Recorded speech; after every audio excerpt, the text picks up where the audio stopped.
Eu vou fazer um vídeo aqui, mais um zoando minha mãe. Vou falar que eu tô fumando maconha. E você vai ver, vamos ver o que ela vai falar. Aqui, ó, vou colocar até o cigarrinho na orelha aqui, ó. Ô, mãe! O que é?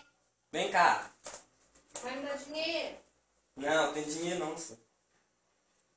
Vem cá, senhor. O que é, Rafael, dessa vez? Dá dinheiro. Não sei de dinheiro, menino. Onde que eu vou arrumar dinheiro? Dá 10 reais. Pra que você quer dinheiro, Rafael? Não, Eu vou te dar dinheiro pra você cortar cabelo. Falei pra você que eu ia te dar dinheiro pra você cortar cabelo. não, dá 10 reais. Uai, mas eu quero saber pra quê? Eu quero 10 reais, velho. Uai, mas quando a gente quer dinheiro, tem um motivo. Vai me dar não? Vou não. Vai não?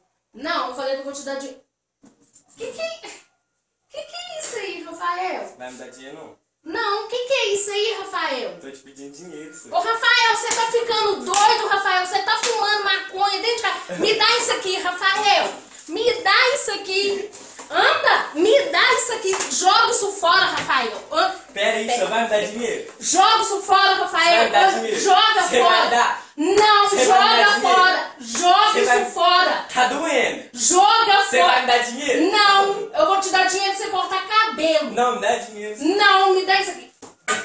Eu vou te contar, viu, gente? É cada uma que me aparece. Vai me dar dinheiro, não? Não.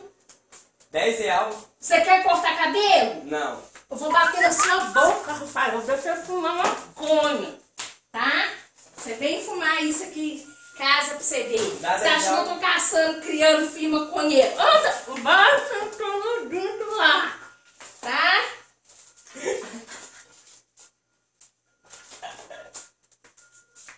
É? Vai me dar 10 reais, não? Vou dar nada, não.